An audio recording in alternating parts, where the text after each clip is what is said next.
At Cynthia Rogers, MD Dermatology, we specialize in providing comprehensive, expert care for the full spectrum of skin conditions, from complex skin diseases and skin cancer to aging concerns and aesthetic needs. With decades of combined experience in medical, surgical, and aesthetic dermatology, our team brings both deep clinical knowledge and a patient-first approach to every visit. Our practice focuses on developing personalized treatment plans tailored to each individual's skin, health, and life stage. We're located in Port St. Lucie, Florida, in the PSL Professional Center. Learn more or schedule a visit at floridaskindoctor.com.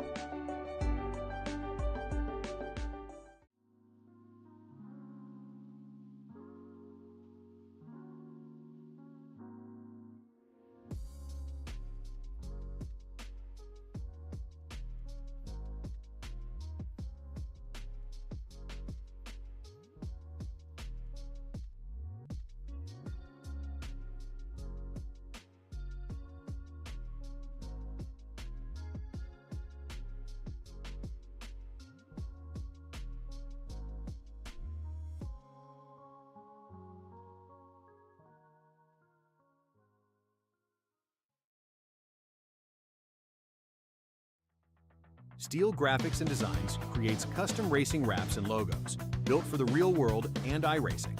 From bold liveries to clean, professional branding, every design is made to perform on and off the track. Ready to upgrade your look?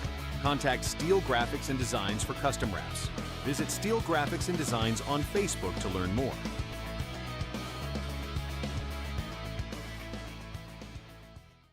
Backed by 70 years of experience, Duncan Water Systems specializes in commercial and residential water system testing, design, installation, and maintenance. Our mission at Duncan Water Systems is to provide high-quality water solutions to every customer. We pride ourselves on being responsive, honest, and customer-oriented. Our priority is safer water for you and your family.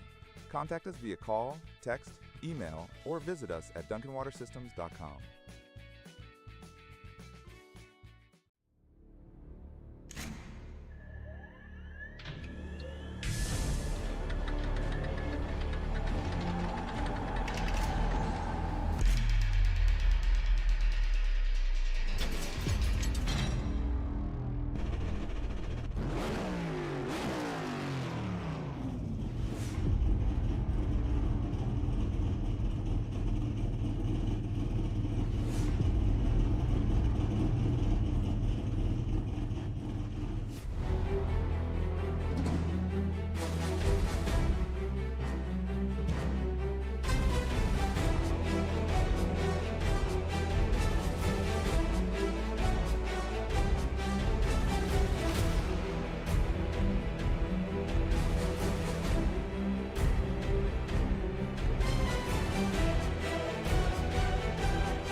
Welcome back to the famous Tuesday night series. It's time for the BTDY FloridaSkinDoctor.com racing series, and we're taking it to the last great Coliseum of Bristol Motor Speedway for the Florida Skin Doctor 225.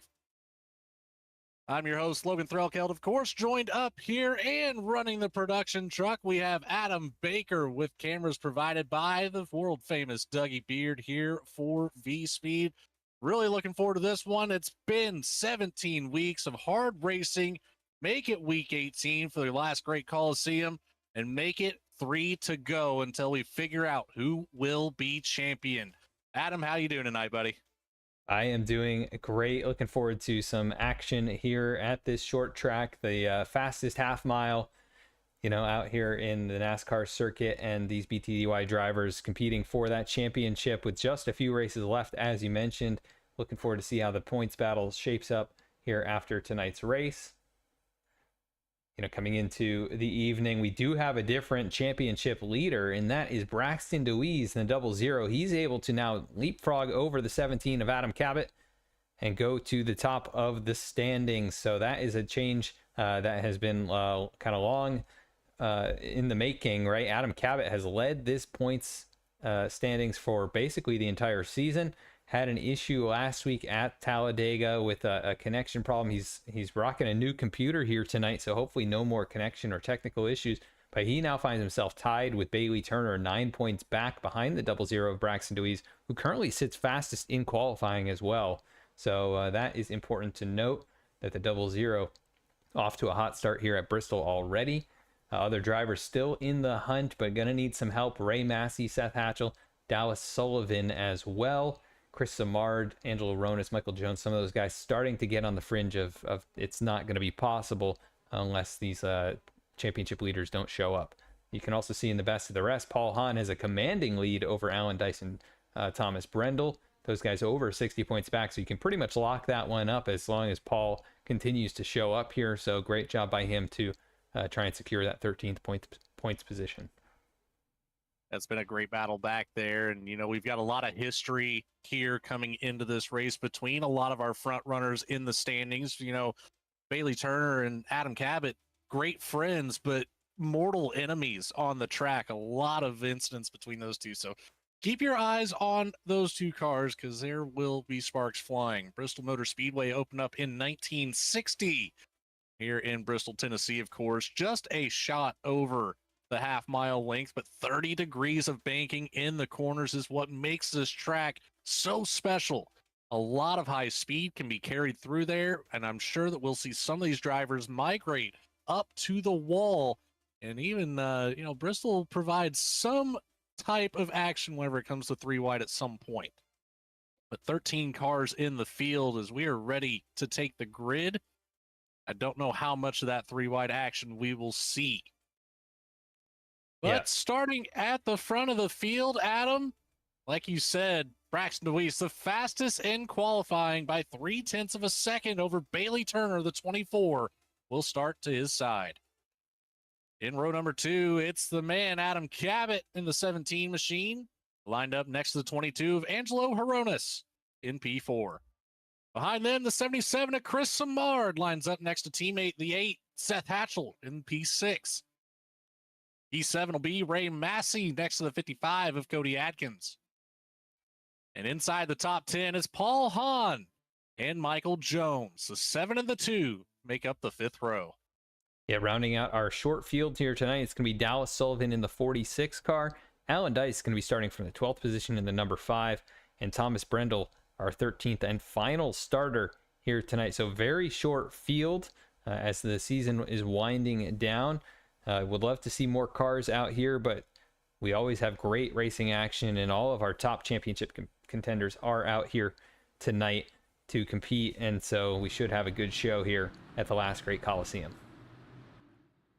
Taking a look back at the point standings from last week as we have a race analysis there on the screen. Of course, the Florida Skin Doctor 225, 225 laps on the board. 112.5 miles. We're expecting to see a pit window of about 140 to 150 laps on the fuel. Now, granted, I would imagine that would be significantly shorter with the tires. The 6 tire sets available, 5 over the wall, 3 green, white checkered attempts if we need it. Of course, race 18 of our 20 race season here. But looking back at the points from last week, Dallas Sullivan, Ray Massey just flipped spots as Seth Hatchell stayed still in P5. And then our second and third place drivers losing a little bit of ground to Deweese. And Deweese already starting this one out on the right foot at the head of this field. Put a bonus point in his column, Adam. It's looking pretty good for the 00 right now. Yeah, definitely the way you want to start your race evening, as drivers going to be working towards the start of this one. Pace car will roll off this banking, 30 degrees of banking through these corners onto that flat pit road, and green flag is out. We're off and away from Bristol Motor Speedway. These lap times will tick off in a hurry. 15 seconds in the qualifying, 15 seconds or better in practice. Side by side, Bailey Turner comes around to lead lap 1 just by the skin of a bumper. Deweese immediately got back out ahead, entering turn 1. 24 battling down on the bottom as hard as he can. He wants that number one spot. And he wants that clean air that will be ever so important for this race. Yeah, it looks like DeWeese is going to win that battle for the moment, running up there in the upper groove, not all the way to the outside wall, but leaving himself plenty of space there. Now he'll drop down in front, throw that dirty air onto the nose of the 24 of Bailey Turner, who seems to be struggling just a little bit with drive off in the early laps of this one. But Braxton DeWeese feeling comfortable now in that clean air. 3 laps already completed, and like you said, they're going to tick them off here very quickly, just a shade over 15-second laps. And it's still Braxton DeWeese now at the front. Everybody's single filed out behind them, probably just trying to log some laps, get through this initial stint of the race and see where their cars are winding up here on a long run. That'll be the main focus of today, of course. Only the 13 cars really kind of forces the hand of these drivers to focus on that long run. The likelihood of seeing those yellow lights come on, it's not the greatest. So, it puts on a fantastic show. Can be, single file for quite a while. Eventually, we'll start seeing those moves get pressed. We'll start seeing some of these drivers fall off. We'll see some movement here. I'd say give it 20 to 30 laps for these tires to start to wear in a touch. Just keep our eyes out through the field, taking a look at the 55 of Cody Adkins there momentarily. As the field comes out of turn 2, short back straight through 3 and 4. We're already a half second off of our qualifying times, Adam, and about 0.4 of a second off of the best lap time so far. So the tire fall off already coming into play. It seems like it's going to be a matter of how bad can it get. Yeah, and you've got some drivers here towards the rear of the field, right? Dallas Sullivan, Thomas Brendel, and Michael Jones. These guys, starting to get close to almost a half a lap down, especially that number 2 machine of Michael Jones rocking a different paint scheme here, the Grillo's Pickles machine. He switched it up from the Red Bull car after last week's performance at Talladega. And in the Grillo's Pickles machine, very popular brand right now. As I saw a battle for a quick moment, it looked like Paul Hahn took a peek to the inside of Cody Adkins, but going to settle back in line here in that 9th spot.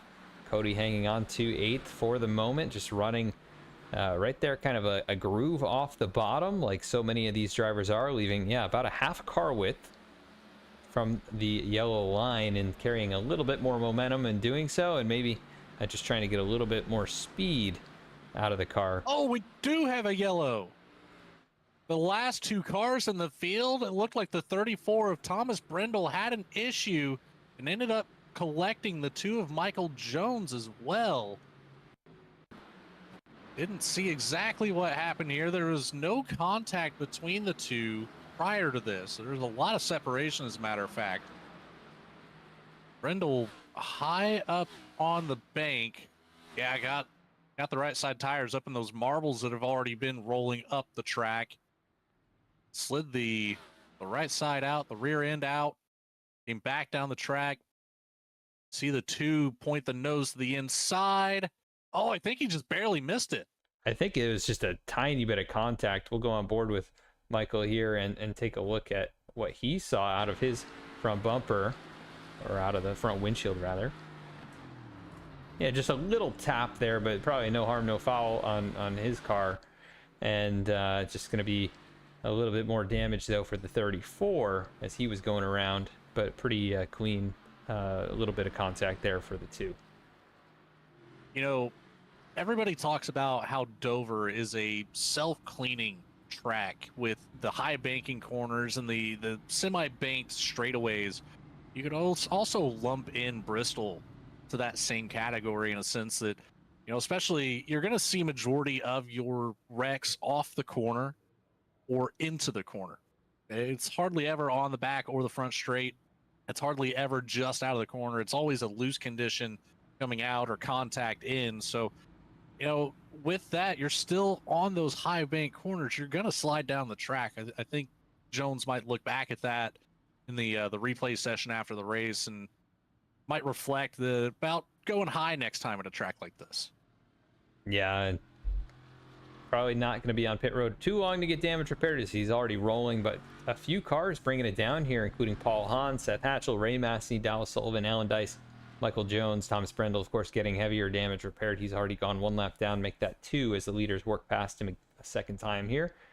But interesting call by some of these guys who are running, you know, 5th, 6th on back and gonna top up on fuel, maybe get, it looks like they put 4 tires on basically all of these except for Paul Hahn. That may just be fuel only for him.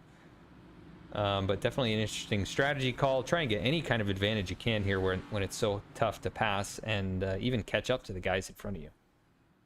Yeah, I like the call to come down, take 4 tires. Looking at Paul Hahn's time, there's no way they used enough fuel to warrant a 7.5-second stop. So I'm going to say he probably took right side tires, which also isn't a bad call.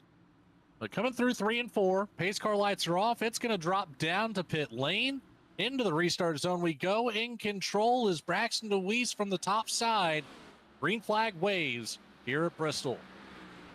We settle out a whole lot easier, a whole lot quicker up at the front this time. DeWeese and Turner not going to take it side by side for too long. Right now, it's Angelo Peronis that's been stuck on the outside. Adam Cabot finally gets through on the inside line. Chris Samard going to take a look to the inside now. Yeah, it looks like the momentum going to be in the favor of the 22 that time off turn number 2. Samard charges right back to the back bumper, but not going to be able to get alongside, and they'll settle back in single file. Now Chris taking a peek to the inside of Angelo, but not quite able to get there once again. Seeing Paul Hahn, he's now lost a couple of positions to drivers who took the 4 tires, so those 2 tires maybe not working out entirely for him, but he's still right where he started in the 9th position, and it's worth trying it, you know, on a short run like that to see how the car handles. But I don't know that he's loving how it's handling right now. It's a very tough call to make in being so early in the run. I respect the idea, but you've got 5 more tire sets to play with. It also could just take a little while for these right side tires to finally start gripping up the way that he wants it to. And, you know, maybe about 10 to 15 laps like the first run was. So we'll check back in on him after a while. Right now, he's got Dallas Sullivan to worry about. Is just up ahead. Seth Hatchell looked to be taking a move on Cody Adkins through the inside line. Ray Massey will try to follow. Adkins gets a great drive off of turn 4, kept it door to door with the 8 machine, down into turn 1. And Cody with the advantage into turn 3. He might get clear of the 8. He does. Yeah, it looks like it's going to be pretty tough to pass here, even with a tire advantage like that. You see a little bobble there from the 55. He's really pushing that car to try and stay in this position. And we'll see, you know, as the run progresses, maybe the advantage will become a little bit more distinct between the fresher tires and the older tires. But maybe they'll just level out as well, running back in this dirty air. So Hatchell and Massey both down 1 position from where they started. Not really, you know, a big loss. There's big slide from Cody Adkins, 3 wide into turn number 1, as the 55 is going to lose out big. That time Ray Massey takes advantage. He'll jump to the top and clear both of those cars, move him up to the 6th position. So nice job there by Ray. Indeed, it was a fantastic maneuver. Hatchell stays still, holding on to that 7th position. Up ahead, Corona is starting to pick up some speed again. Still under fire from Chris Samard, but Cabot, he's right there. It looks like he's getting all up underneath that rear bumper, entering the corners. Yeah, they got about a car length and a half gap right now, but Angelo's been really good on this end of the racetrack, able to close it up just a little bit more back into turn number 1, working about a half groove higher, not able to gain too much more momentum, but you can see just as they get into the braking zone for the next set of corners, he's able to gain that that kind of momentum, that top end speed over the 17, and still just trying to find some way to close in on him, now losing a little bit of ground, experimenting with different lines there. Chris Samard starting to close back into his back bumper, as out in front Braxton DeWeese is checked out by about 10 car lengths. So pretty good progress for the 00 since this last restart when he got clear, and he's kind of gotten away. just like the point standing, he got clear for the lead, and now he really wants to get away from it. A win here at Bristol would be big for the 00. In the meantime, further at the back, Alan Dice, Dallas Sullivan, they both got around the 7 to Paul Hahn, so those tires not quite coming into play like I was hoping they would for Hahn. I don't think that 2-tire call will be favored by anybody after seeing that performance. I tell you, Hahn struggling right now. I tell you, he's probably wishing he had at least 2 fresh tires as Cody Atkins. He is really struggling off the corner and getting the back end very loose that time, much tidier off of turn number 4. We'll see how he does this next time off turn 2, but he has been sliding around a lot. That's what led to the pass by Ray Massey and Seth Hatchell, but struggling just a bit in that Rolling Rock Chevy Camaro. As up a little further, Ray Massey's closing in on Chris Samard. That gap's now just about 2.5 car lengths. He's left Seth Hatchell by about 5 car lengths, so Ray doing a really good job of taking advantage of his opportunities and now setting himself up to get into the top 5. You know, I had a feeling there that the 23 was the faster of the 3 when the 8 and the 55 were still battling. So it's nice to see Ray Massey with the progress from getting around both of those drivers. He's got a tough field ahead of him, starting with Samard Horonis, who's been attacking both top and bottom lines, trying to find a way around Adam Cabot, who will be next to impossible to get around. And then you still have Bailey Turner and Braxton Louise. It's, you know, almost a full second ahead of the field. It's going to be a miracle to catch up to him at this point. Yeah, and you know, some part of me thinks that Bailey Turner and Adam Cabot are maybe holding back, but it could just be the dirty air is really causing them, you know, problems, like we've seen at a lot of different racetracks. But tonight we're running, you know, the low downforce, high horsepower package, so handling is a factor, especially on a long run, and we've seen Braxton Louise have problems with that at a couple of different races this season, where he looks really good on the short run, kind of burns his stuff up maybe a little too quickly. You know, alternatively, he's been really good at a couple of other racetracks, the 1.5 miles specifically, but doing a good job here in the first 40 laps of this race. Has not really stepped a tire wrong. The gap's still about 3/4 of a second to Bailey Turner, but maybe starting to pick up the pace is the 24. You know, this track being as small as it is, it's really all about rhythm and nailing your entry points, nailing your braking zones. You're back on throttle at the right spot every single time. It's almost a track that you should be able to drive blindfolded with how small it is and just how precise every movement you have to make at Bristol, especially in these next-gen cars. You're out in the front like DeWeese, you're taking advantage of every single second of it, as he's still looking to grow that lead over the 1 second mark. And if he can keep it at 1 second all the way up until we take tires for a green flag stop at him, I think that 00 should be in a great spot. Now it's going to boil down to, you know, the strategy call from the other drivers that are attacking him. If Bailey Turner and Adam Cabot decide they want to short pit it by 5 laps, that could be detrimental to DeWeese's performance.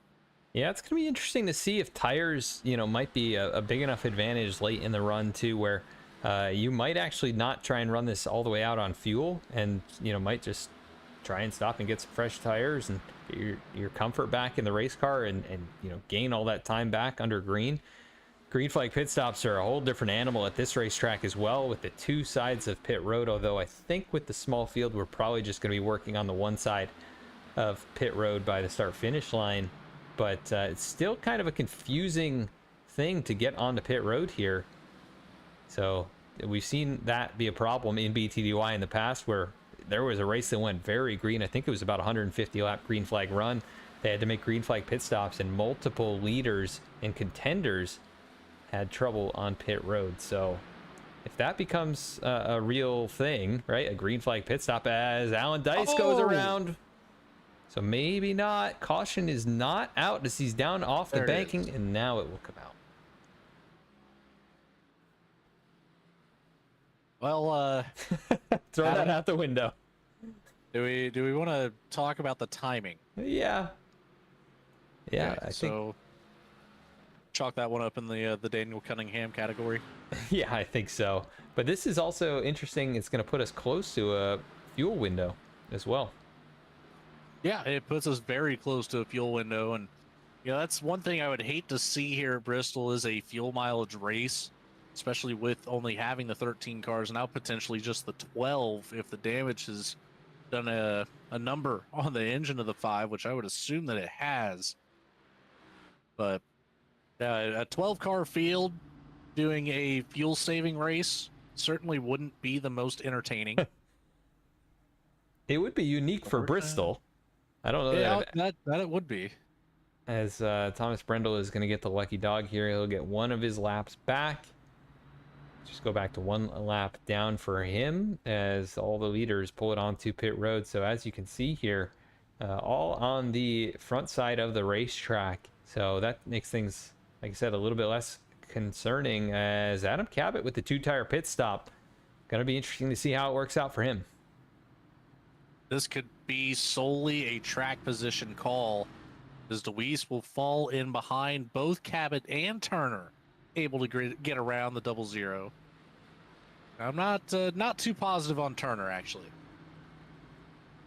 Yeah, that looked tight off of pit road. Not sure if maybe the 24 got a penalty of some sort. Does not appear so, but yeah, let's take a quick look at the replay coming off of pit lane. So your timing line is, I believe I'm not sure if it's the green cone. Yeah. Right. Yeah, it's the green cone right off of Deweese's nose. So yeah, that's what saved him there, is having that #1 spot. Yeah, and that's just the pit exit line, so not quite the same thing, but the timing line there, yeah, that is what got him that track position. That is a very valuable piece, and it's much better to restart in second, I would think, than to restart in that third spot. I think one of the bigger questions here, or statements, I don't know exactly how I want to word that, but the difference maker, let's go with that, is going to be that 2-tire stop on the inside line, 4 tires on the outside, and the rest of the field. So, and going back to the whole pit situation, Adam, I'm taking a look back here on my replay, and the entire field did actually have to come down the backside pit lane to get to the front. So it is a very, very long pit sequence. Yeah, definitely under yellow. I think under green, it's the opposite, where you just you go down the one side of pit road. So that is going to keep things pretty confusing as they get into that point of the race. But green flag back out. Good jump for the 17. Kind of in sync there with Bailey Turner behind him. And we'll see how those 2 tires work out pretty quickly, I would think. Have to imagine some teamwork at play there to keep those 2 cars locked up together. Deweese trying to charge hard around the outside. He does. And now it's just catching back up to the 17 now. This will be a first for the Deweese machine, having some dirty air on the nose. How can he attack to get around the 17 to get that clean air once again? He's proven that he's able to do something with it before, but the 2-tire call, it was about the 50 lap mark. Actually, I think it was just a touch over there of the 50 lap mark for Adam Cabot. So very old tires on the inside of that machine. Yeah, and we saw it did not work out for Paul Hahn. But yeah, a little different when the tires are that much older, and maybe he was struggling with a tight condition and that's loosened the car up. But more than anything, the clean air probably helping how that car is feeling. Nice to be out in front, have clear racetrack in front of you, just hit your marks. And right now doing a good, solid job to hold the gap over the 00 by a few car lengths. Braxton Deweese not really able to make a dent in that once he got clear of Bailey Turner. Behind them, Chris Simard's gotten around Angelo Ronis. So that's a position that's changed hands here over the last little bit. Still Ray Massey, Seth Hatchell, 6th and 7th in this one. Cody Adkins, Dallas Sullivan, Paul Hahn, and Alan Dice have been swapping positions here as big run for the 5 off of turn number 4. That front end damage not hindering him through the corners, but it's definitely hurting him on the straightaways a bit. But sometimes that's not the worst thing at Bristol. We'll see how the car holds up in terms of the cooling performance, though. That's the main thing I think you got to worry about with that damage. Yeah, there's a lot of damage that could have been done to that radiator. That'd be my #1 concern if I was driving the 5. But Doing an all right job despite the damage. A little bit of a loose condition there for DeWeese coming off the corner. It made up some ground to Cabot, but lost it all with that small slip, and that's what Bristol will do to you. The small mistakes will add up and make up a lot of ground. It comes down to who can minimize their mistakes the most throughout the course of a race. 225 laps is a long time to make plenty of them. Yeah, and we're already about just past a quarter of the way through this thing. So really clicking off the laps very quickly. And Adam Cabot doing a nice solid job here after the pit cycle to hang on to this race lead. He needs to make up some ground for that championship. He's dominated the series, and just really these technical problems through the chase have cost him all of the gap and advantage that he had coming in. I think it's 3 technical issues throughout the chase that have cost him probably 40 points, maybe between all 3 of them, 30 or 40 points. And that's huge, right? I mean, that's the difference between leading by 20 points and being behind by 9 going into this race, as we've got smoke on the racetrack. Not sure if that entirely was positive who that was. I still see everybody on the track. Yeah, might have been a big slide for a driver off turn number 4, but yeah, track looks clear. Everybody's still rolling. Battle for the race lead heating up. Well, it was actually the 46 of Dallas Sullivan had issues. Back on lap 67 there, and now the caution does come out. That might be for Alan Dice, who's taking it behind the wall, and he's got even more front end damage, so gonna assume that's what has happened. Let's take a look at the number 5 machine coming off of turn 4. Yeah, just came around on him, and no saving it once you're pointed at that inside safer barrier. And that's exactly what happened to Sullivan as well. He just did not make the contact with the wall. That's 2 hard hits on the nose of Alan Dice's machine. That is a meatball flag and a race night over for the 5 team. So now we are down to just 12 gladiators in the last Great Coliseum, Adam. And this puts us just outside the fuel window, so not seeing really any takers. Michael Jones, the only one who's going to bring it down here. Maybe top up on fuel, but nobody else inside the top 10 is going to bring it in here. So yeah, that's going to be a pit stop for the 2 of Michael Jones. He's got really nothing to lose by coming in. He's the last car on the lead lap, so not gaining anything, not losing anything, but 5.5 seconds in the box. As Paul Hahn and Seth Hatchell look like they're going to bring it in. Maybe they realized that we're in the fuel window and should come in and top up. And yeah, so a little late decision there. Could be a difference maker if we end up getting a long green flag run. Yeah, that could. It's notoriously green at a track like this with the BTDY drivers. So I'm honestly surprised to even see the 3 cautions that we've had.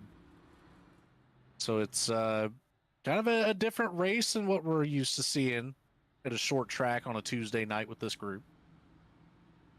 The 2 lead changes, and that's one thing I want to kind of pivot to here and talk about the points battle between DeWeese and Cabot. You already covered that they're separated by the 9 points. Cabot's had a lot of issues here lately that have put him in this position, but it just goes to show, having a fantastic regular season can be the difference maker and keep you in it. Now, we know starting this race, DeWeese took the pole. He's already had quite a few laps led, so put 2 extra bonus points in the categories for the 00. Now, Cabot officially has a lap led, so that'll be 1 bonus point. But you got to think, DeWeese is still up 10 points at this very moment. And there's only 2 more races to go, and if these fields continue to be this short, it could be an issue for the 17 and the 24 both. We're doubled back up here, working through turns 3 and 4. Pace car lights are off. It will dip down now, and back into the restart zone we go. The green flag flies for the 4th time tonight, and it's another great jump for the bottom team, the 17 and the 24. Turner gets side by side with Deweese. Samard looking to make a move around the 00 as well. Can the 24 get clear of the 00? Not quite. Coming out of turn 4, back to the line. Deweese gets the nose ahead. Yeah, really close there, being able to clear, and 24 now going to lose all that momentum. He got loose coming off of turn 4 and just not quite able to get around. A little contact there as they battle hard for second, and that is going to allow the 00 Braxton Deweese to get on through. Bailey's going to back off, and Chris Samard right there behind him, ready to pounce if the 24 makes any kind of a mistake. As we'll take a look a little further back here, Seth Hatchell, Paul Hahn, those guys, the two takers, along with Michael Jones, who rides behind Thomas Brendel, who's now back on the lead lap. To note, that's important as we have some more smoke on the racetrack. Not sure if that was Ray Massey who's off the pace up the hill, and he's now going to lose some spots. Yeah, big damage on the right front of that car. Yeah, it sounds like car snapped loose on him. Put it in the outside wall. Cody Atkins takes it down to the apron. Maybe some contact between the two after the contact with the wall. Taking a look at the replay look here. Back. Oh, there it is. The snap loose. Atkins gets into him. Dallas Sullivan hard on the brakes. Manages to stay out of the 55. That puts Hatchell right into that battle. Didn't really get a chance to make anything of it, though. Cody Atkins, the only one that he was able to get around. That's just because the 55 is in pit lane. Yeah, heavy right front damage. Might even be suspension or steering damage because of that. So he's going to come to the attention of the 55 team, and that will put him off the lead lap for the moment. So not what he was looking to have happen, as now battle for the lead. Braxton Deweese looking a lane higher, and the lights have come on here, so track conditions are going to continue to change as we transition to the nighttime, as Braxton Deweese really powering off the top side, just not able to get to the outside of Adam Cabot. But he is right there trying to make that move. Maybe the two tires starting to fade just a little bit for the 17. We check in on the current temperature, 94 degrees on the track, 83 degrees ambient air. So as you said, Adam, the lights have come on. The track conditions will continue to rise for these drivers, and the battles will continue to heat up. See what these drivers can do with it. Deweese still trying to find a lane to get around the 17. Turner's fallen back just a touch, but he is safe at the moment from Chris Samard. The small separation between Samard and Angelo Horonis there just inside the top 5. Dallas Sullivan, Ray Massey, Seth Hatchell, Paul Hahn making up the top 9. Thomas Brendel, with being back on the lead lap, has gotten around Michael Jones. Rounds out the top 10. Yeah, Michael Jones a bit off the pace here. Not sure if he's trying to just save fuel, or maybe he spent a couple extra sets of tires he didn't mean to. His caution is out. And is it Ray Massey? Oh, wait, no, sorry. I thought the caution just came out for a second there. Thought I saw the yellow lights, but no, it looks like we're all good here. So sorry about that. A little jump scare on my part. Sorry, I thought I saw yellow flashing lights, but Adam Cabot still out in front, no caution or anything. So 00 Braxton Deweese just a car length behind him. All that sun coming through the backside of the grandstands. So. Yeah, I see what you mean. It's very deceiving, especially in a fast-passing camera. But luckily, we keep it green out here. Cabot Deweese still trying to figure things out for 1 and 2. See a whole lot else going on in the field. There's a lot of separation, actually. We've got our 1 and 2 spots, a small break to Bailey Turner, another small break back to 4 and 5. That's a big 2-second gap between Angelo Horonis and Dallas Sullivan, who's followed up a second behind is Ray Massey, with Hatchell within a half second. Paul Hahn just over a half second behind him. 3.5 seconds back to Brendel. 1.5 seconds back to Jones. So there's a lot of room out on the track right now, Adam. Yeah, I don't think we're necessarily going to get any cautions for contact unless it comes from up here in the top 5. These are going to be your closest battles, and Bailey Turner now starting to search around. He goes up a little ways on the banking and trying to diamond it. Nice run off of turn number 4, gets him within a car length of Braxton DeWeese, who's going to then match that path through turns 1 and 2. And now they'll run a little different line here in 3 and 4. It's working out for Bailey Turner, though. Look at the run off the corner, gets right to the back bumper. Now going to take a peek to the inside. Braxton will leave the space, but Bailey just not quite able to get there and get alongside him. Through the inside is one of the hardest ways to pass at Bristol, which is so counterintuitive to any other track that you can really think of, Adam. And that's a struggle that some of these drivers, you know, I'm not saying that Bailey Turner's struggling by any means. He's certainly been fantastic so far this season, and coming into this race, the storyline seems to be the same. But you know, for the lesser experienced driver, it's hard to make that adjustment and know that you have to force the issue or work around the outside line.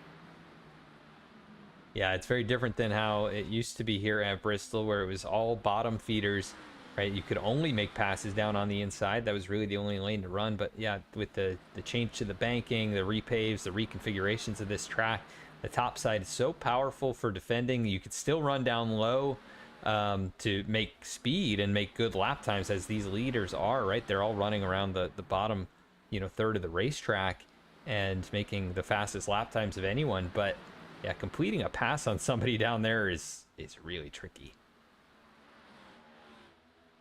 Won't see too much of it, but you will see the attempts as Bailey Turner keeps the nose down below the 00. Wiggle, though, off the corner will give DeWeese some breathing room.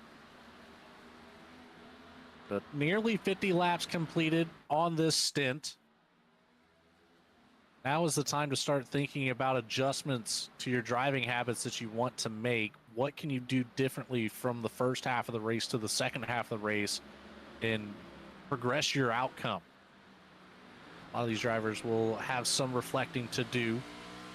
The top 4 have been on top of their game. We are coming up to some lap traffic here, Adam. So this will be a challenge for Cabot. Oh, contact for second. Nice save. What a save there by Braxton DeWeese. This is a fantastic drop. That's a tough car to save right there. And you get contact going down into the corner at Bristol. And he might just get it again here from Bailey Turner, who is knocking on the door. And now those tires going to be really hot on the back of the 00. Let's take a look at the replay of that one, as Bailey had a really nice run down into turn 1, makes contact, and then quite a drift there through turns 1 and 2. And again, great job by Braxton to hang on to that. These next-gen cars notoriously difficult to hang on to once you lose any kind of control. But he's able to not only hang on to the race car, but also keep his position. Well, Bailey Turner did have a fantastic run, got side by side through 1 and 2, but DeWeese, with the power from the top line, just able to keep it ahead, got clear of the 24 machine again. But in the meantime, the 77 and the 22, Samard Peronis, they have started to creep their way back into this battle for the podium positions. These two will continue to trade blows. Turner into the wall just to scrape off of the corner. As Adam Cabot starting to close in closer and closer to that lap traffic. It's going to be Thomas Brindle and Michael Jones battling out for the 10th and 11th positions. Luckily, it settles out. Cabot will get through the inside of the 34. Good timing for that battle to subside for the leader. Yeah, Bailey keeps trying to make this move down to the inside. Might be able to use the lap machines as a pick. But Braxton DeWeese carrying that momentum on the top. Here comes the 24. Bailey Turner now peeks up to the middle lane and gets a really nice drive off the bottom. This could be a good opportunity, as Braxton got slowed up just a bit by Thomas Brindle, but 00 closes up the entry there, and that's going to cost Turner loose. Yeah, Bailey Turner, big slide off the corner. He's going to go way up the racetrack in 3 and 4, try and get some of that momentum built back up in that race car, as this has now brought Chris Martin and Angelo Ronis right back into the mix, and they're showing some good long run pace. Cabot did cleanly get around the 2 of Jones, so now has a nice 1.2 second buffer over DeWeese. that's forever at Bristol. That's a big lead. It's almost half a straightaway, which is, like you said, a lot. That is a huge lead at a short track, and very rarely do you see it get to be like that.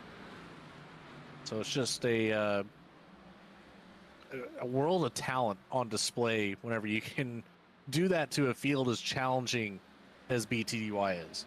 Yeah, I think he's also been helped along by the contact there with the 24 and the 00, which cost them a whole handful of time, and they're still battling, and this is continuing to cost both of them time. They're closing in on Michael Jones. That's another car now throwing dirty air onto their noses.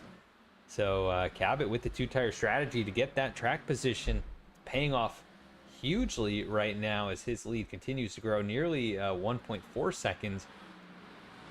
These guys are not giving up here for second. I think if Bailey can get by, he may just be able to track down Adam Cabot.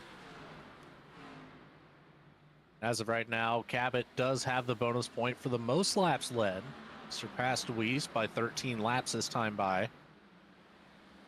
So that'll be, the evening factor for the next 3 races is who can collect the bonus points, because they're going to be battling up here in the top contact. 5 in contact. The 2 of Jones comes down from the top of the track and gets into the side of the 2. Oh man, I was about to. 24 will certainly not be happy about that. I was about to say Bailey's putting the 00 in a tough position as he went to try and make this pass. Looks to the inside. I thought Braxton was going to run into more problems, but the 2 just got loose coming off of the corner, and at that point the 00 was not between them, right? It was right down into Bailey, and I think he's going to have some handling issues potentially on that car now. 77, the 22 will have a good opportunity here if the 24 has any residual damage from that one. They've both gotten around the 2 of Jones. High up on the track for Angelo Hronis, nearly into the wall. Little scrape there, but the 77 does make good solid contact coming off the corner. Yeah, it's like Chris drove up to the outside groove there, and they both kind of got in the marbles or something and just couldn't get off the corner. Both of them got into the safer barrier just a little bit, and now Chris starting to fall back into the clutches of Angelo Hronis. They've lost quite a bit of ground to the 00 and the 24. Bailey doesn't look like his car's hurt all that bad. Does have, visual right front damage though, and that was a pretty significant pancake hit from the 2 of Michael Jones. Taking a look through the rest of your field, outside at the top 5, Dallas Sullivan holds on to the 6th position. Up 5 from where he started this race, and kind of on an island all by himself. He's got a lot of clean air ahead of him. It's a 5-second gap up the road to Samard and Hronis. Behind Sullivan, it's Ray Massey and Seth Hatchell still trying to figure it out for the 7th position. Massey was able to get around Hatchell pretty recently, within the last 10 laps or so. So he started 7th, running 7th. Hatchell has lost 2 positions since the beginning of this race. The Heat Machine running P8 with Paul Hahn, our highest pointed non-chase driver. He's going to extend his lead even more over Alan Dice, as Dice has exited the session. Jones and Brindle both being scored as 1 lap down. Cody Adkins remains on pit road with the 5 machine back in the garage already. So Brindle will be Paul Hahn's only competition for the time being for that best of the rest class. He's up 2 positions and nearly a full lap over the 34. Yeah, I'm a little surprised to see Seth running back here in the 8th position. He does have the fuel advantage. This is a track that's traditionally been good for him, and Ray Massey was looking really strong there. Obviously has the damage now on his car, and I'm not sure if that's not slowed up the 8 machine trying to find a way around him, but they're almost 10 seconds back and just don't seem to have the pace that we would have expected, at this point, especially at this racetrack. But part of me is wondering if Seth and Paul, with the fuel advantage, are just hanging on here, just, waiting for a caution to come out, not trying to burn their stuff up too bad. You know, they know that they have an advantage if they don't have to make a pit stop, right? And all the rest of the field is going to have to bring it down. So maybe they're just riding. Trying to do some math here, Adam. You know, we're never the greatest at math here in the VSPEED booth, but we're going to give it a shot.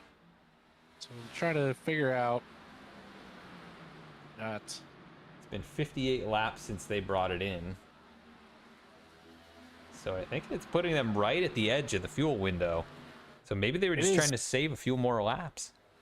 It is very, very close. And we're talking about a 20 lap difference between, you know, our top 7 drivers, and then Hatchell, Hahn, Jones. Those are the only 3 that brought it down on the last caution to top off on fuel. So 60 laps completed for those 3. It's going to be really tough to say if this top 8 or top 7 rather can make it to the end.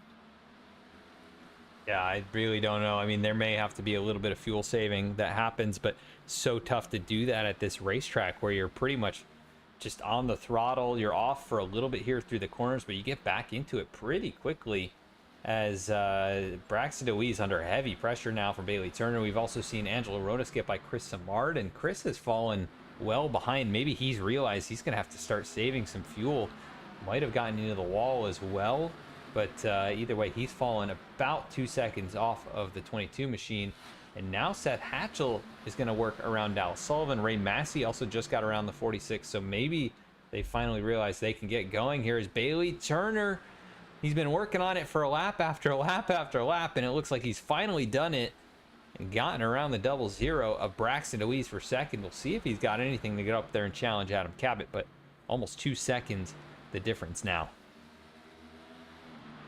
A lot of ground to cover to challenge for that position. It will certainly come down to a strategy call if there is even one to be made. Angelo Horonis works around the outside of DeWeese. So that's 2 and 2 laps. The 00 starting to fall off a little bit as he brings it right down to pit road. So Adam, that kind of tells me there that this top 7 can't make it to the end. They'll likely take tires. There's no reason not to.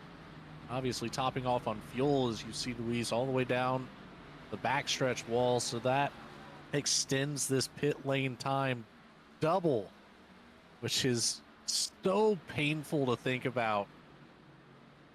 I can now see exactly why Hahn, Jones, and Hatchell all made that call. If it goes green, they do not have to stop.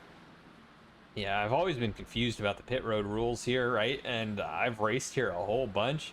You very rarely have to make green flag pit stops. I'm not sure that he even had to go around both sides of pit road, but he did.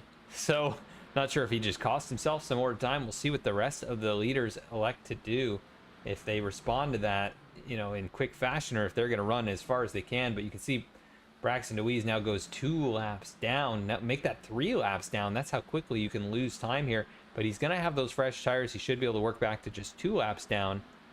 And this is time that he's now making up on those guys before they come down to pit road. So we're just a shade over 80 laps to go in this race. Could be an interesting move there to you know, at least finish in front of those guys, or we'll have to see. I mean, Seth Hatchell and Ray Massey, or Seth Hatchell and Paul Hahn rather, Michael Jones, they're all looking pretty good right now. I like the call. And, you know, obviously the information that we're fed might not be entirely correct. I do trust the sources that we get our information from on the fuel run. So I'd like to think that 140 to 150 mark on the laps, it's probably right in that area. And by my math, the combo that was the top 7, they should not be able to make it. I don't know. It's so tough to say as Seth Hatchell gets around Ray Massey. Had a strong run off the bottom of the corner. The 8 machine up to the top 5 now. Freshest tires, rather just the most fuel of the top 5. Hatchell did not take tires on his last pit stop. And we are only seeing just over a second of fall off from our best lap times, Adam. So, the opportunity is there for Deweese to make up quite a bit of ground, but he's going to have to maneuver these cars that are in his way much cleaner than what he could hope for.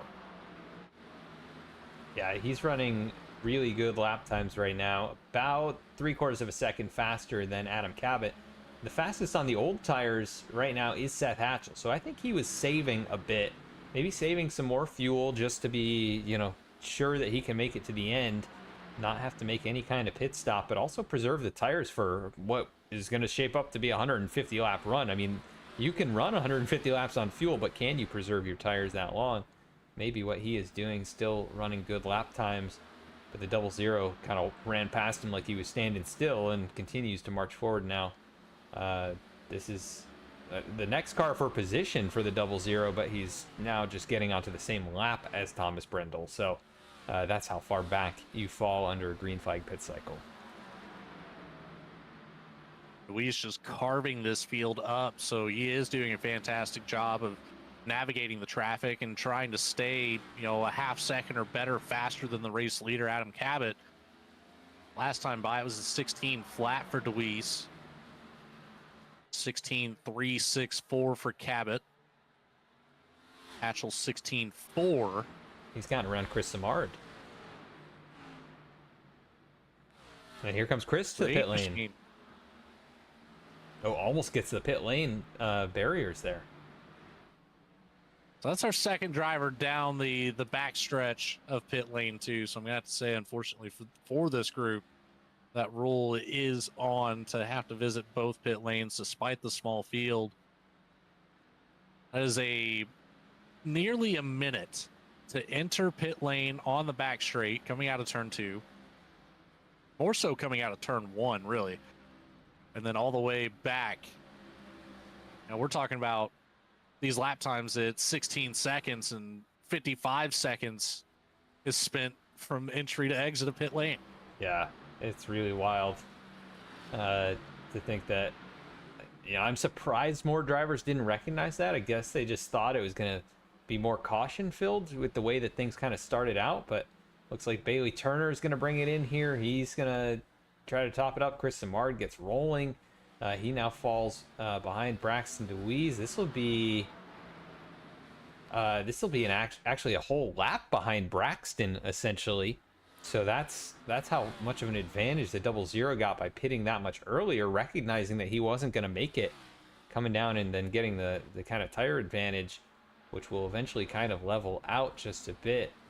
Now Paul Hahn moving up through the running order, now up to 6th. He's a lap behind Adam Cabot, but Cabot is going to bring it in, and as well as Thomas Brendel going to stop here. So yeah, basically everyone having to pit, and we do think that Hatchell and Hahn and Michael Jones can make it, but again, like you said, we're not 100% sure of that. We don't know that the information is.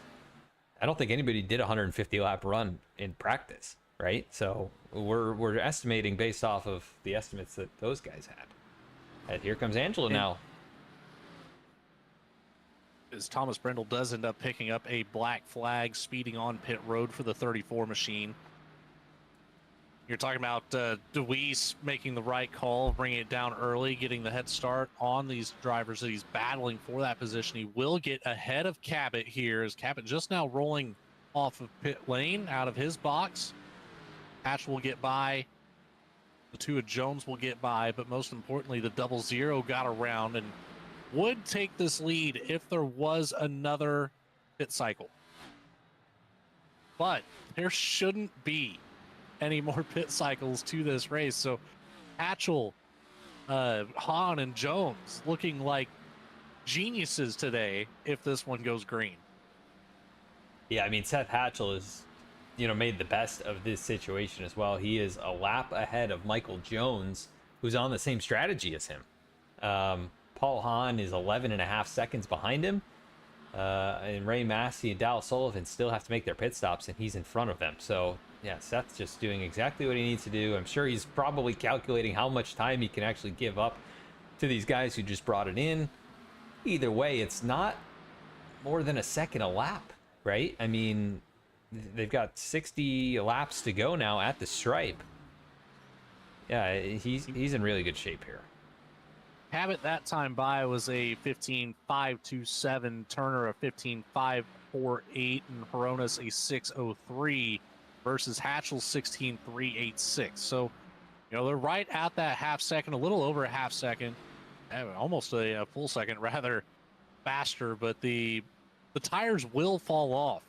You know, after 20, 30 laps, that group is going to be running 16-second lap times, and they still have to get around Seth Hatchell at least one more time, 2 more times even. And Because Cabot's 1 lap down still. Paul Hahn is bringing it in here.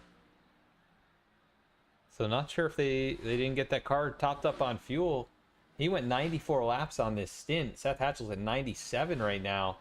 This would completely blow our narrative out of the water, right? If it turns out they can only go about 100 laps.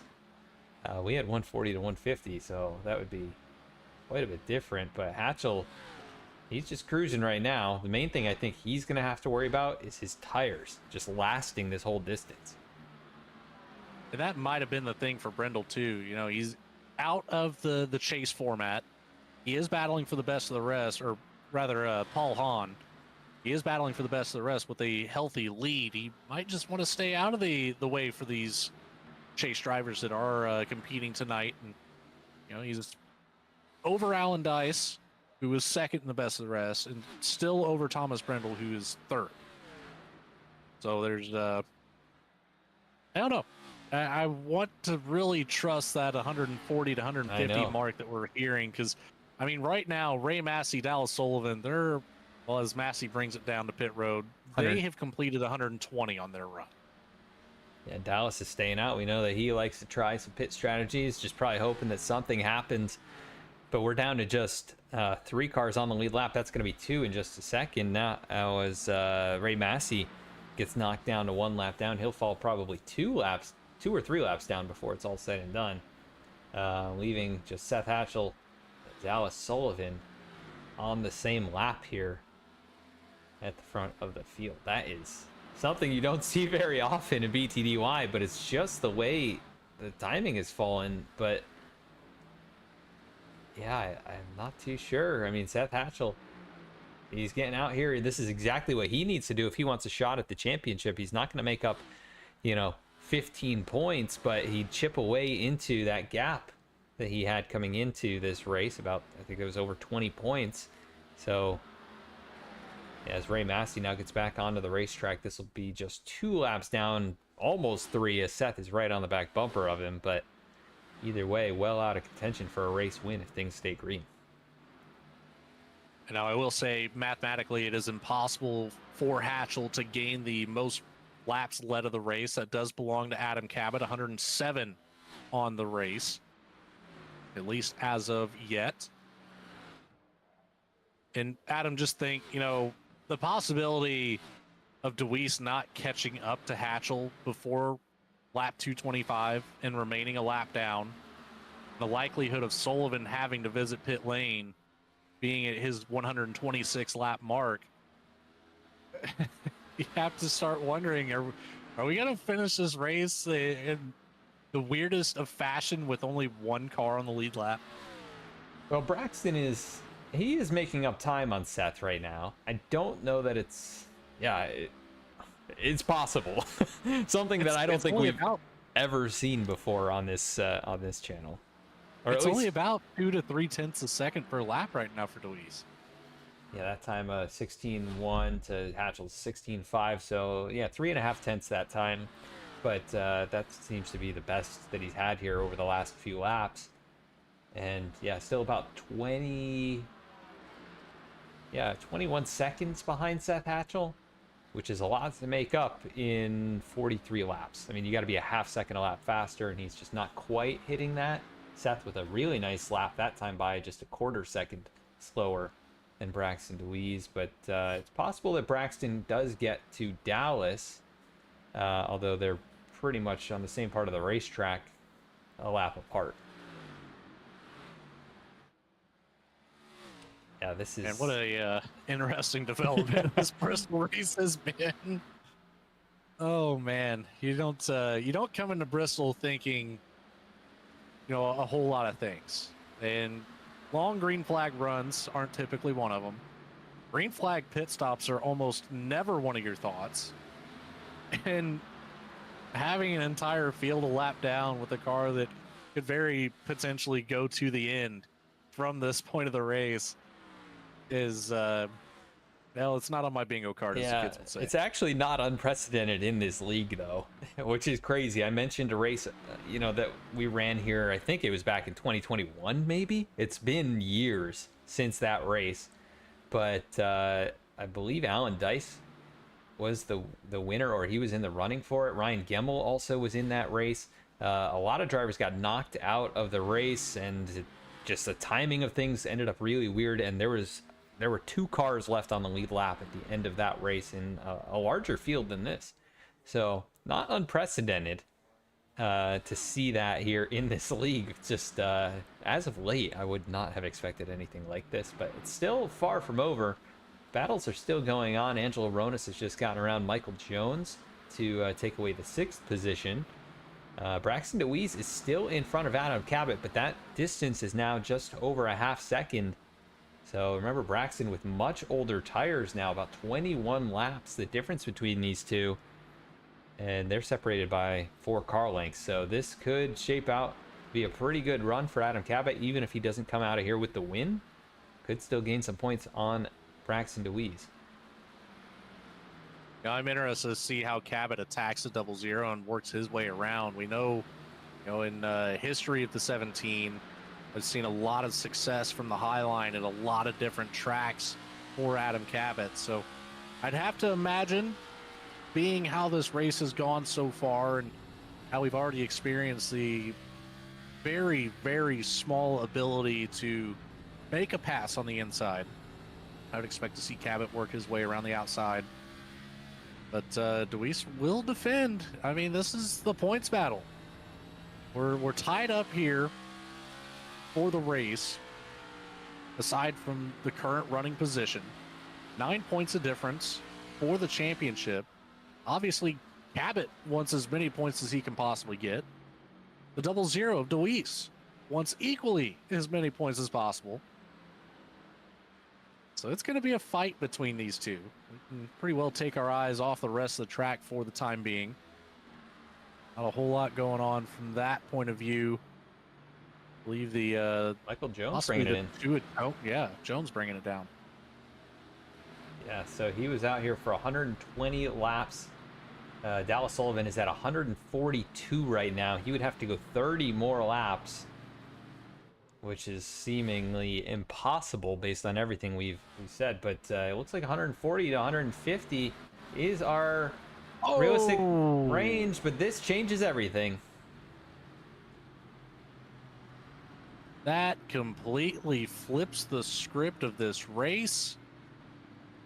What a heartbreaker for Michael Jones as well, to pit just before that happens and lose 2 laps in the process. Let's see what happened between the 00 and the 17. Maybe just getting loose off the corner. Yep. This time out of turn 2, which we haven't seen yet. And DeWeese almost saved it. Great job to spin it around. Yeah. I mean, that's a driver move right there. Little reminiscent of the Jimmy Johnson save there at Dover, where, usually you wreck it here at Bristol if you're pointing towards the inside wall, but did a great job hanging on to it to the point where he didn't make contact with anything. What's interesting about this is I believe Adam Cabot gets you a lucky dog, and Braxton DeWeese, being the cause of the caution, is not going to get any kind of wave around or anything like that. Bailey Turner going to try and take a wave around. Not sure if Adam Cabot missed the entry to pit road there. I don't see any penalties popping up for Cabot, but I'll keep my eye on it. I didn't even think about that for the cause of caution. DeWeese will remain his lap down. And if he wants to come in and take tires, that's just even worse for his situation. Oh, man. That is not the way that you want this race to go. On the flip side of that, Dallas Sullivan breathing a heavy sigh of relief. He gets to retain his position on the lead lap. And on top of that, he'll be starting on the front row side by side with Seth Hatchell. Downside, Adam Cabot's going to be behind one of those drivers. And he'll have fresh tires. Everybody else going to take a wave around here that's eligible for it at least. That'll give us what appears to be 7 drivers on the lead lap. Paul Hahn going to make another pit stop here. Looks like Ray Massey going to remain out here to get one of his 2 laps back. So he will now go just to 1 lap down. They all get waved by the pace car. Going to be a very odd looking restart as well, with Hatchell and Sullivan on the front row, Adam Cabot behind them, and then everyone should be single file, and they're all going to be on much older tires. We may get an extension to the pit or the caution here just because the field's got to catch up, but doesn't look like it just yet. And downside with this too, I mean, going straight back to green from this point, those drivers that were a lap down do not get to take tires. So Cabot gets the advantage out of everybody. A huge jump from Seth Hatchell on the front row.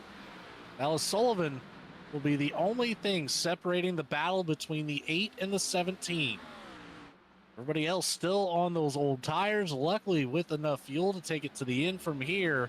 No problem whatsoever on that front. Yeah, somehow Braxton DeWeese back on the lead lap. I'm not sure how that worked out for him. Maybe they gave him kind of, I think it would have had to been the wave around. I don't think you lose the wave around. Okay. For being the cause of caution, just your lucky dog. Yeah, either way. He would have been the recipient of, but same effect. You just have to start a little bit further back than you hoped. Battle for 17 of Cabot works through the inside. The 46 of Sullivan high up in 3 and 4. Lets the 17 by. Yeah, now one of the fastest cars all race long has his sights set on the race leader. It looked like it was going to be impossible for Adam Cabot to go out there and win this race if it ran green to the end. And now Seth Hatchell might have some pressure put on him for the first time in his tenure at the front of the field. So this could get very interesting when it was shaping up to be pretty much a pretty straightforward run to the end for Seth Hatchell. He's now got to actually kind of think about it and put his foot down. Well, with those fresh tires, we've got a cool track, 92 degrees on the surface now, down 3 from where we were about 50 laps ago. So this should help the 8 machine. I've seen, you even mentioned it earlier,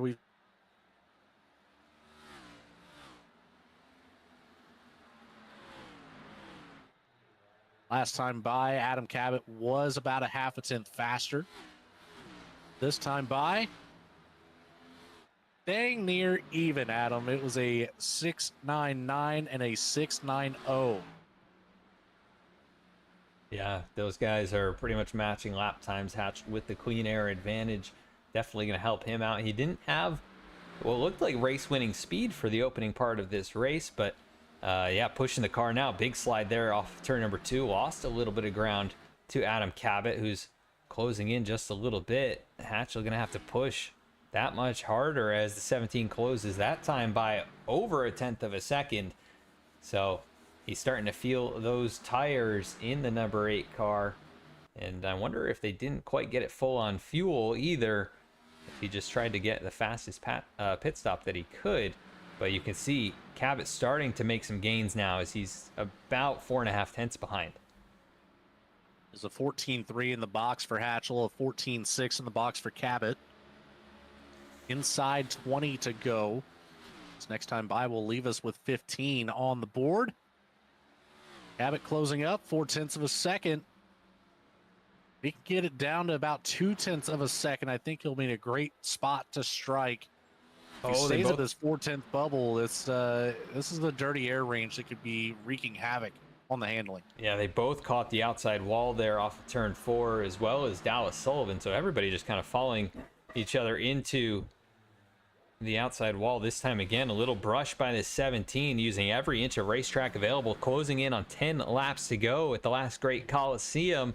It's a heavyweight battle between the 2-time champion of Seth Hatchell and then Adam Cabot right here, looking to get back to the championship podium. comes in second in points, trying to get everything he can, and now he's just got a car length between himself and the race leader. If Cabot does win this race, I don't know if it puts him on the top step of the standings, but it would sure be close. We're talking about 1 or 2 in the green.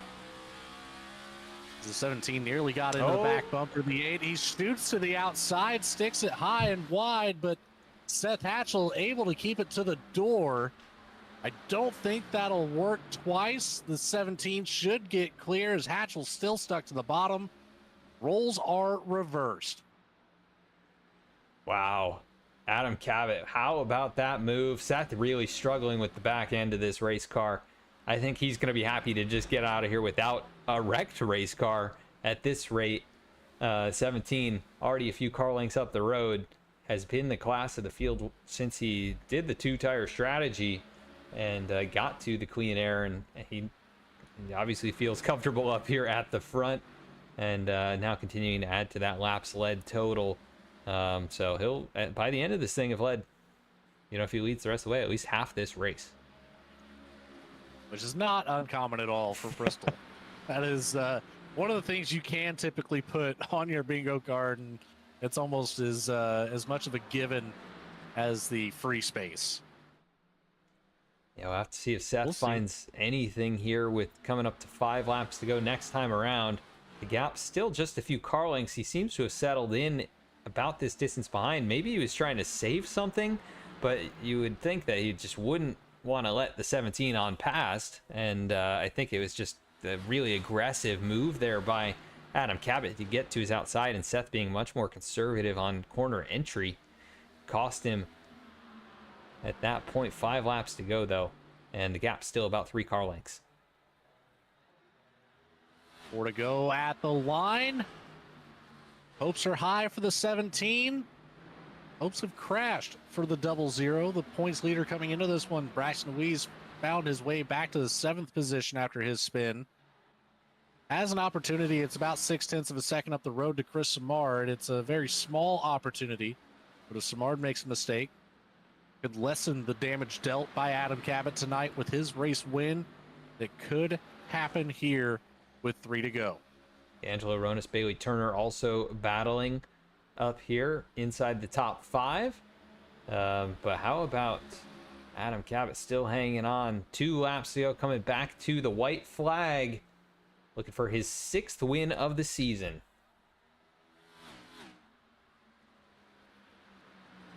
Seth Hatchell trying to make something happen with the white flag out. All bets are off. It does not look like he has the cards to play a hand against the 17 of Adam Cabot coming out of turn 4 and will be victorious in Bristol. That is a 6th win in a very successful season for Adam Cabot, trying to get back on track for a championship after things have kind of gone off the rails here in the chase. What a drive by him to take advantage of the lucky dog, get back onto the lead lap, track down Seth Hatchell, and pass him with a few laps to spare. And yeah, not unexpected. He had amazing speed here, but what a turn of events to get him to that spot. A fantastic race won by Mr. Cabot. It was a strategy call that put him at the front for so long with the 2 tires. Things got a little hairy, but perseverance pays off. 17 victorious as he does a rolling burnout Polish lap. Adam, what do you say we send it to a quick commercial break, have a word from a couple of our sponsors. We'll be right back with our post-race show, of course, interviews with our top 3 finishers. At Cynthia Rogers, MD Dermatology, we specialize in providing comprehensive expert care for the full spectrum of skin conditions, from complex skin diseases and skin cancer to aging concerns and aesthetic needs. With decades of combined experience in medical, surgical, and aesthetic dermatology, our team brings both deep clinical knowledge and a patient-first approach to every visit. Our practice focuses on developing personalized treatment plans tailored to each individual's skin, health, and life stage. We're located in Port St. Lucie, Florida, in the PSL Professional Center. Learn more or schedule a visit at floridaskindoctor.com.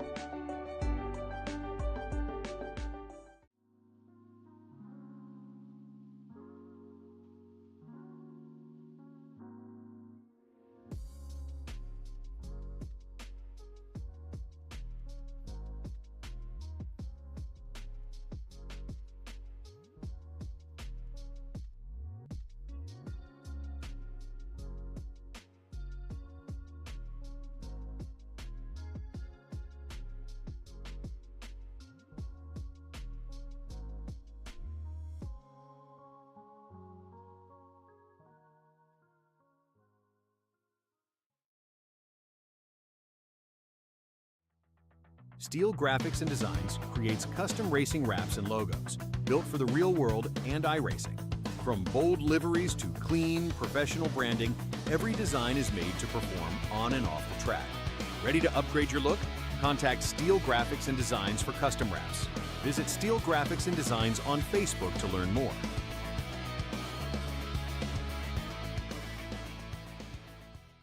Backed by 70 years of experience, Duncan Water Systems specializes in commercial and residential water system testing, design, installation, and maintenance. Our mission at Duncan Water Systems is to provide high-quality water solutions to every customer. We pride ourselves on being responsive, honest, and customer-oriented. Our priority is safer water for you and your family. Contact us via call, text, email, or visit us at duncanwatersystems.com.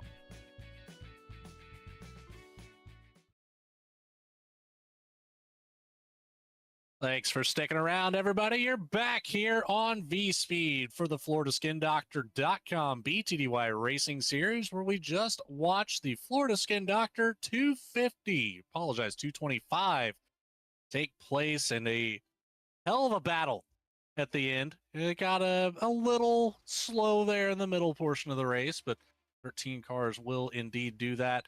Those race results up on your screen. Find out where your favorite driver finished this one out. We saw it live, but the 17 of Adam Cabot finally got around the 8 machine, got back on the lead lap, made his move with less than 10 to go, comes home victorious, and looking to take back over that points lead with only 2 races remaining.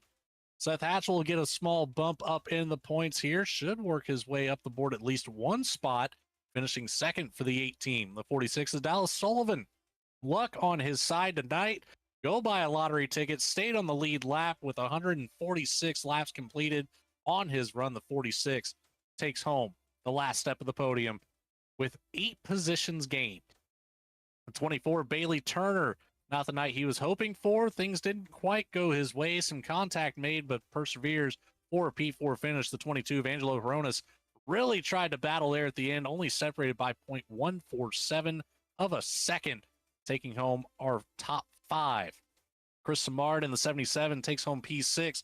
Braxton DeWeese, the opposite of the night he was looking for, takes home P7, mitigates the damage as best as he can, but that's going to be a hard one to recover from in the points.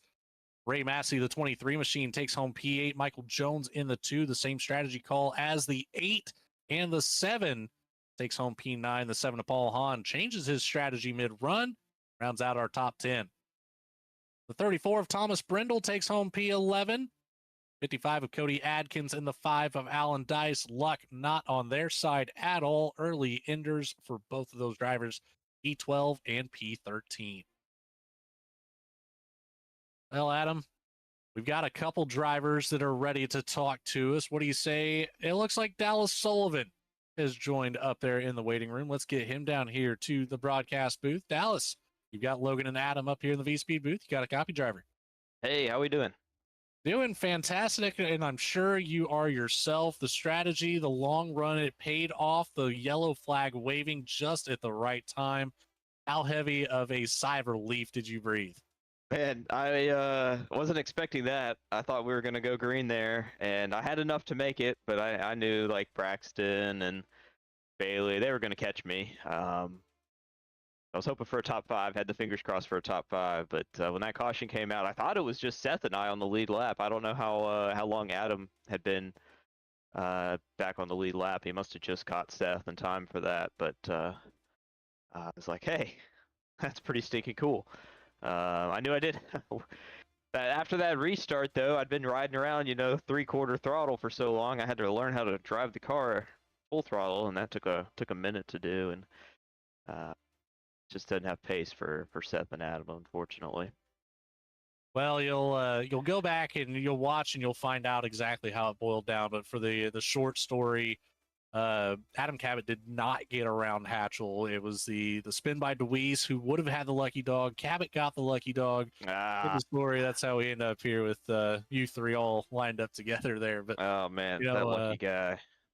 yeah, I mean, it played out in his favor certainly, but you got quite lucky yourself. And we talked a lot about the fuel run in this car being about the 140 to 150 lap run. Can you just real quick, can you confirm that about that area? Yeah, I was gonna be running on fumes coming to the finish if that had played out. I mean, I was also super saving there.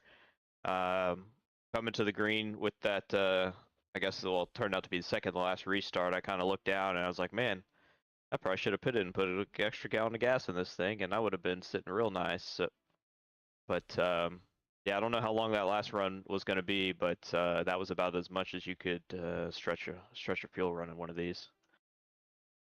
Well, Dallas, last race, you swap spots in the standings with Ray Massey. Now, this time, you and Seth should both move up a position or two. Congratulations on P3. Looking forward to seeing you take on Auto Club next week. But for now, before we let you go, is there anybody you'd like to say thanks to or shout out? Yeah, man, cool to hear about the points there. Just chugging along with that, and I just appreciate y'all, Adam and Logan. Appreciate y'all up at the booth and being here for us every week. Shout out to mom and dad back home. I hope they're watching. Everybody, Cody, just grinding it out, putting this league on for us is just a great way to spend a Tuesday night. Couldn't have said it better myself. Dallas Sullivan, your P3 finisher, everybody. Thank you for your time. Have a good night, boys. That moves us right along to our P2 finisher, Adam. I believe you've caught up with Seth Hatchell. Yeah, Seth, this is Adam and Logan in the VSPEED booth. You got us. Yeah, I got you guys. Well, it was looking really good there if things were going to stay green. Caution comes out. You got the pressure from the 17 on your back bumper. Not quite able to hold him off, but still an incredible race here for you to make that pit stop, be out there good on gas. Just describe what was going through your mind through the latter stages of this race. Yeah, I just needed it to stay green. I knew pretty early on I was pretty far off pace, and so I saw we were close there to the fuel window, that caution. I came down topped off. And, it was looking good. I hadn't looked yet to see how quick those guys were catching me, so I don't know if they would have gotten to me or not, but it was definitely looking good. And then, got that last caution. I knew Cabot was going to be quick, and he got the lucky dog, so I knew he'd have tires. Yeah, just got to be a little bit better on the short run. Him and a couple of those other guys were just so much quicker than me on the short run. I finally turned the corner and started making decent lap time, but it was, maybe 70 laps into a run. I felt like maybe I figured something out there at the very end, but obviously with the dirty air and only a couple laps to go, it was just really hard to get back to him. But good job by him recovering, and happy with the result. Definitely wish I could have closed it out, but solid points day. Yeah, definitely a strong points day. You came in here 23 points down from Braxton DeWeese, who ended up finishing back in a 7th spot. So you're going to gain some points on him. Obviously, Adam Cabot, they're finishing in front of you. You're going to lose a point or two to him. But yeah, overall, really strong points day. Just a couple races to go. Auto Club and the season finale as well. How do you feel about going to Auto Club next week? Feel really good. I think I've got a handful of wins there in this league. Always tend to do fairly well there. We're probably out of it for the championship, unless we have huge car counts and issues with Braxton, Adam, Bailey, all them. But we'll go out there, try to get a win. Feel really quick on the bigger tracks. I got 2 wins on the 1.5 miles this year, so do everything we can to win those. Yeah, definitely look forward to see if you can get that much closer to yet another championship here in BTDY. But a 2nd place finish here tonight at Bristol. Anybody you want to give a shout out to for this one? Yeah, I got to thank you guys, doing a great job with the broadcast. Got to thank Cody, all the admins, doing a great job with this league. Got to thank all the sponsors that hop on board, all the drivers putting on a great race, and my team VSPEED. Awesome, Seth. Well, thanks for taking some time here, and congrats again on a podium finish, and we'll catch you next week at Auto Club. All right, thank you guys. Thank you. That is All your right, second. well, that leaves us with. Go ahead, Adam. That was your second place finisher, Seth Hatchell. And yeah, we're going to go to victory lane now with the man of the hour. Yeah, we've got Adam Cavett down here celebrating in style. 118 laps led. It all really started for you when you made the two-tire call, got some clean air on the nose, and man, you never looked back from there. Tell me about the middle portion of that race and how vital it was for you to come home with a race win today. Oh my gosh. Finally put the 17 car back in victory lane. It's been a while. It's been a while since I've even talked to you guys, I feel like. But yeah, that was that move was kind of just desperation, to be honest with you. I just wanted to survive tonight, and I really didn't feel that confident going in. And first off, I've got to say this chase has just been a complete disaster. I don't know how else to put it. Came in here with like a 20-point lead, if not more. I don't remember exactly, and figured I just got to show up every week and not have anything go wrong. And it seems like literally everything has gone wrong. Even last week, the wreck I had at Talladega, that was another equipment failure. Finally, I was like, screw it. I'm not going to lose the championship this way. Like, I can't. I was so upset.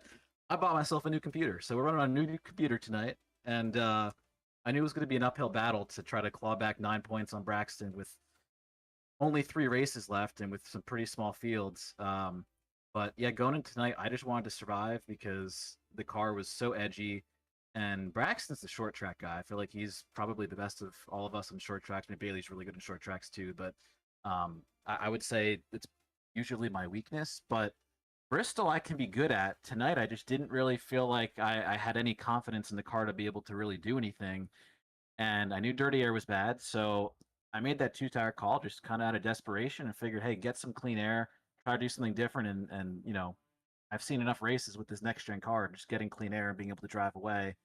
And you know, he was putting a lot of pressure on me, but then I just really got into a groove and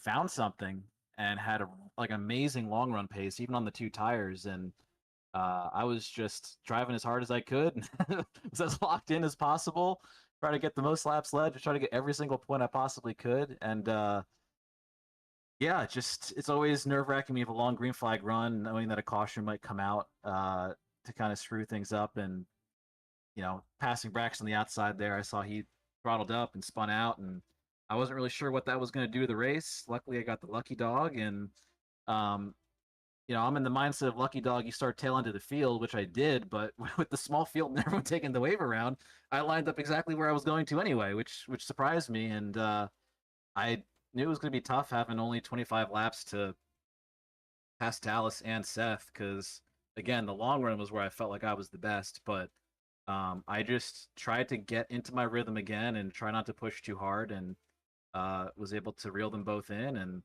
I'm not gonna lie, throwing it on the outside of Seth was a little bit stressful because I could be wrong, but I don't think I ran the outside a single lap the entire race. And in practice, it could be kind of sketchy with the bumps and spinning out and stuff. So I just kind of sent that on the outside and said a prayer, and luckily it stuck. And yeah, certainly very, very happy with the outcome tonight.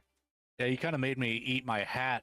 I was talking about how I've seen you run the high line and multiple tracks, including here, and then, like you said, you never really took it up there. So thanks for that, Adam. In all fairness, yeah, any other week you'd typically be right, but I kind of did the opposite. I found something like running the paint on the bottom that no one else really seemed to be doing, and man, I'll go wherever there's grip, bottom, middle, top. If there's grip, I'll be there. That's all that matters, is keeping that race car planted. You know, like you said, it's been a little while since we've had you up here in the booth. It was actually Watkins Glen and your P3 finish, and then before that, it was the other road course race that we had at Barber where you actually won that. So it's been a little while, but you're back up here for your 6th win of the season, looking stout going into California and Homestead for the championship. How are you feeling? What's the preparation going to be like for the 17 team? And you know, it's where's your head at? We've got California, and then did you say Homestead? Yeah. So I feel like those are both really good tracks for me. Homestead can be a little bit weird sometimes, but let's put it this way: I feel a lot more confident going into those races than I did tonight. But this season's been weird. It's like the races where I'm not really expecting to win; those have been the ones that I win, and the ones where I go in feeling like I've got this, stuff goes wrong, or I just don't have the pace I think I do. So, yeah, I just gotta give it my all. So I think I'm gonna be maybe like a point or two behind Braxton. So to eat up that big of a chunk in the points lead is awesome. I really was not expecting that tonight because, you know, even if I did manage to win, I was still expecting Braxton to finish second or third. So for him to finish seventh, that's kind of a gift there points wise. So, I mean, the game plan was to get the pole, lead every lap, or not every lap, but I mean, hey, every lap works too. But try to get literally every single point that I can, and that'll continue to be the goal moving forward the next two races. But I don't have as big of a deficit to dig out of, so maybe I can be a little, a little bit more conservative. But yeah, this has been an interesting. I wasn't honestly expecting it to be a super interesting chase, but it really has played out that way. It has indeed. Fortune favors the bold. Adam Cabot, congratulations on your P1 finish at the last Great Coliseum. Is there anybody that you'd like to say thanks to or shout out for your race win? Yeah, shout out to my teammates Bailey Turner, Angela Ronis. I know Bailey kind of got screwed by the spin from Braxton there, and he also got doored by a lap car, which was pretty bad. Got some damage there. So I know we went to this race tied in points. I know he was hoping for a better finish than what he got. I mean, not that fourth's bad, but with the smaller fields coming down to the end of the championship, every point counts. So yeah, shout out to both of them. Awesome. Well, thank you for your time, and we'll catch you next week in the sunny state of California. Congratulations, Adam. Thanks. That's going to do it. Adam Baker, not Adam Cabot. What, man, like Adam Cabot said, what a interesting chase that we have on our hands right now. The battle for that points lead, it's just as fierce as can be. You've seen a couple points better switches in the leaders. We still have 2 races to go before we get to settle things out. What are your thoughts on today, and what are you looking forward to over the next 2 weeks, Adam? Yeah, I mean, it was a wild one here tonight. Just completely opposite of what we expected, right? We thought it'd be green, but clean and everybody be on the lead lap basically, sort of thing. And wow, how things turned out very differently than that. But yeah, looking at the point standings headed into next week's race, the gap is just 1 point Braxton DeWeese has over Adam Cabot, and then just 6 back to Bailey Turner, and only 18 back to Seth Hatchell. He's not out of it entirely. He's probably the last one realistically with a shot to win this championship. It would take the top 3, having massive problems over the final 2 races. But Logan, it's shaped up to be quite a championship battle after we had a dominating regular season from Adam Cabot. Things have gone awry. He's getting it back on track. It's going to shape up to be very interesting. Glad to see that he's gotten those technical issues at least sorted out for tonight. Put on a fantastic show here for the Florida Skin Doctor 225 at Bristol Motor Speedway. But that'll do it for today. It is time to close the show. And for everybody behind the scenes of BTDY, all the admins that put this thing together and keep these drivers out here season after season, 6 so far here on VSPEED. For everybody behind the scenes at VSPEED, of course, Adam Baker, the man, the myth, the legend behind the cameras, our co-commentator, and of course, co-founder Bradley Cooper, Morgan Cook, Eddie Smith, and of course, those cameras provided by Dougie Beard. I'm Logan Threlkeld, and we will see you next week in California for 100 laps of action in the penultimate race to figure out who will be this year's champion. Good night, everybody.